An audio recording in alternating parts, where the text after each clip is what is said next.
How I Met My Monster.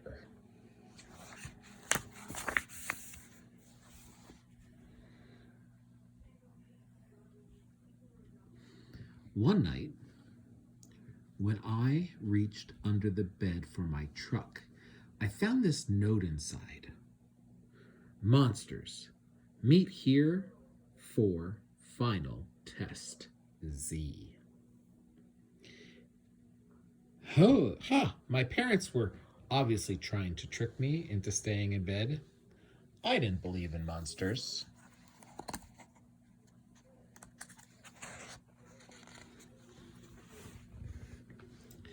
So I crumbled the paper, grabbed my truck, and zipped over to my garage. I heard some creaking and rumbling, but I wasn't scared. Our house always makes noises at night.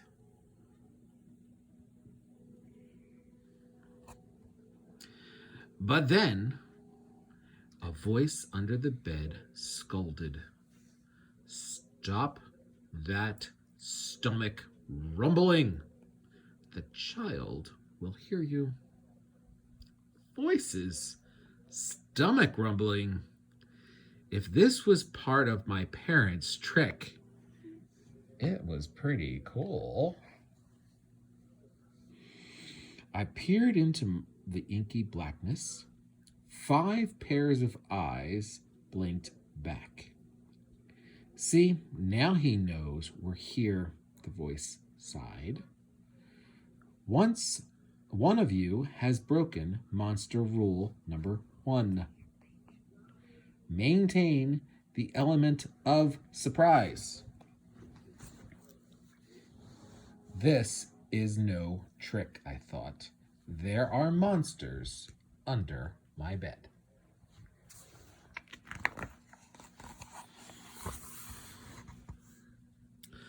A long-necked yellow monster slid out, followed by 4 little monsters. "Rule number 2, the yellow one instructed. Never block the bed. All of you, scoot over." Hey, I realized, that one must be their teacher.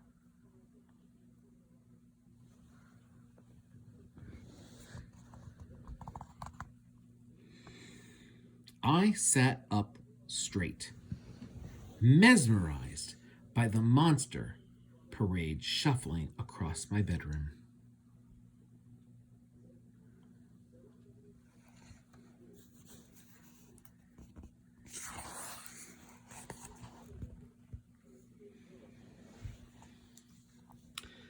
"That's better," the teacher monster said. "Access to bed is clear." Now, who knows rule number 3? The purple monster teetered on his tiptoes and gurgled, "Get the child into bed." "That's correct, Ginger Hayes." "And how would you do that?" "Well, Mr. Z, I would roar my scariest roar." "All right, give it a go." Ginger Hayes took a breath, opened his mouth, and let out a tiny blurb. Stomach rumbling would have a better chance of getting me into bed than that funny little noise I left. "The child is right," said Mr. Zoe, shaking his head. "That was not sufficiently scary. Gingers, I'm sorry, you're not the best monster for the child."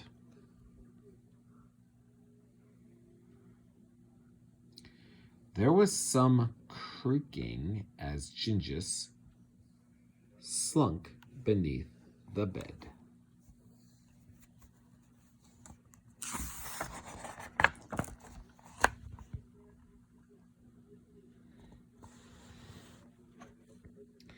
Because I could investigate where Gingers had gone, Mr. Zoe asked. Now, who wants to try to get the child into bed? The orange monster looked at the ceiling, and the red monster looked at the floor. Only the green one looked at me. First, he stared at my toes and started drooling. Then he took a step toward me, and I heard that rumbling noise again.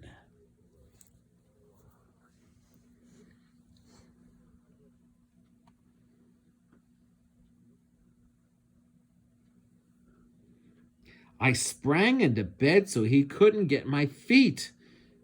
Mr. Z blinked. Very unconventional, Gabe. Your stomach gurgles seem to be what this child needs. What I needed was to make sure this little Gabe monster didn't eat my toes.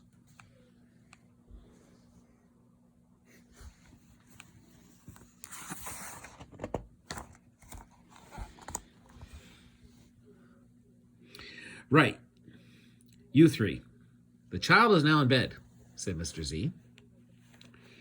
And every monster knows the ultimate objective is rule number 4. Who can tell me what that is? The orange monster bounced and squeaked, keep the child in bed until it falls asleep.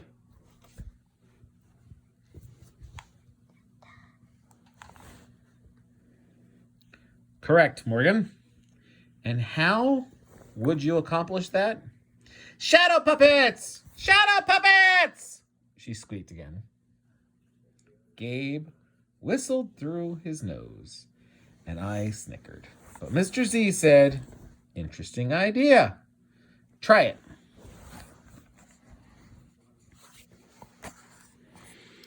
Morgan hopped onto my night table, flailed his arms near my lamp. Silly shadows blobbed onto the wall, and a cloud of fluffy fur tickled my nose. Achoo! Morgan, stop it at once, Mr. Z ordered. You're supposed to scare him, not make him sneeze. I'm sorry, but you're not a match either. Morgan's arms flipped to her sides, and she scuttled under my bed.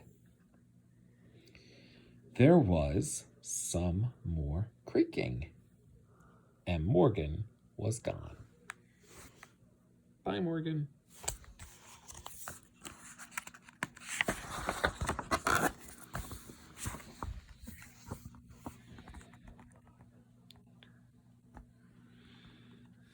After all that sneezing, I really needed a tissue. Suddenly, a huge shadow of uncut claws loomed across my room. Awesome, I thought, and kind of scary. I froze in place.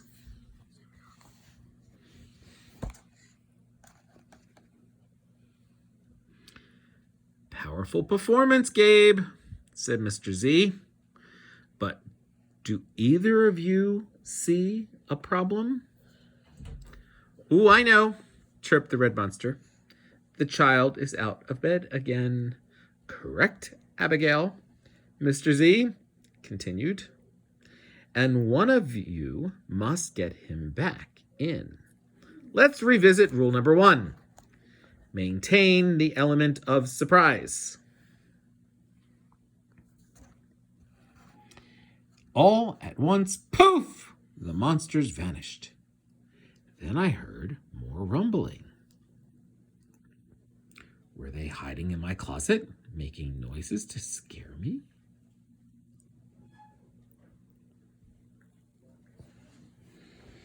Ha! No, it was only my stomach grumbling. And this Excitement was making me hungry.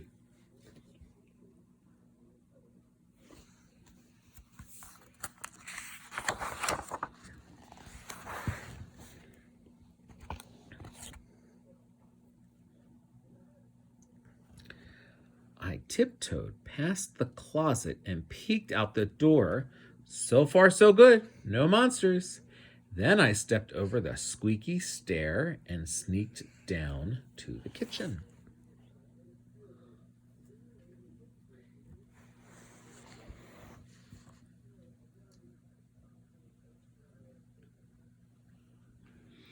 As I reached into the pantry, I heard some chattering behind me. I sure hoped it wasn't that toe-loving Gabe.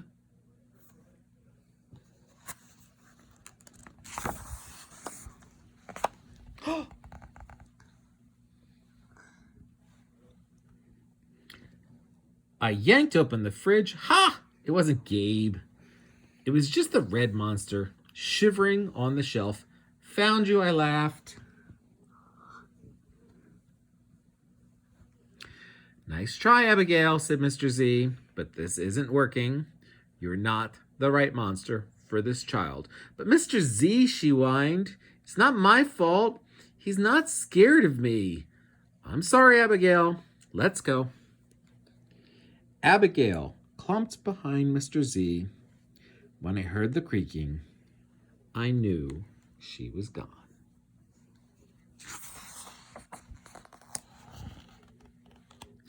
I grabbed some crackers and headed upstairs, wondering if Gabe was gone too.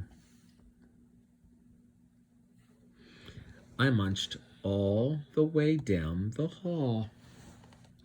When I opened the door a minute later,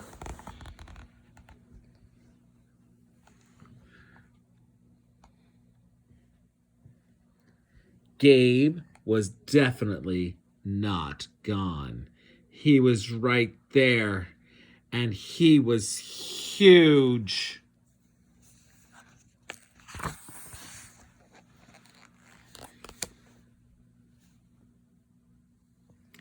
I charged into my room and slammed the door. When I leapt into bed, I knew my toes were safe. Phew! I was surprised to hear breathing under my bed. Ragged breathing and stomach rumbling. Hey, kid, Gabe growled. Good to see ya. I pulled up my covers up tight. Now, if you don't mind, I'd like to start the evening with an ominous puddle of drool. I peeked over the edge of the bed. Green ooze was spreading soundlessly from underneath.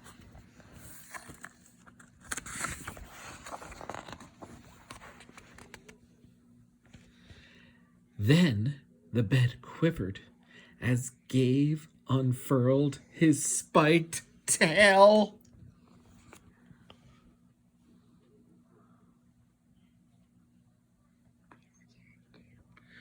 Well, this looks quite promising, Mr. Z noted.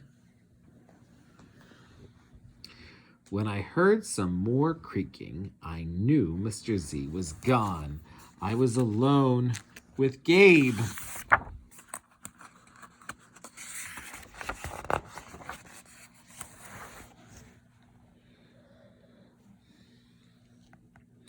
Gabe loomed over my bed and began sharpening his uncut claws on my bedpost.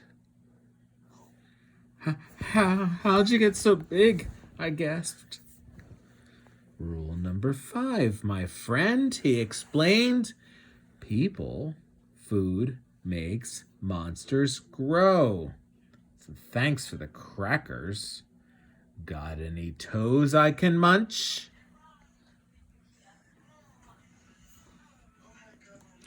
I scrunched in my feet so Gabe couldn't get them.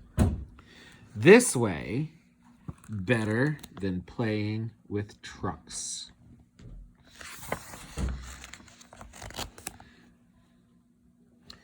No toes tonight, but you can have this, I offered, tossing a stuffed monster off the bed. Gabe drove for it. His soft, comforting snorts filled the room as he snuffled the toy. I shivered.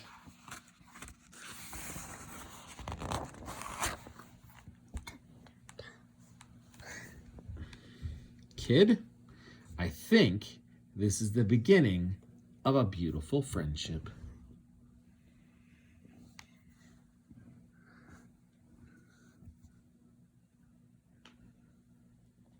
No other monster can scare me like you, I giggled.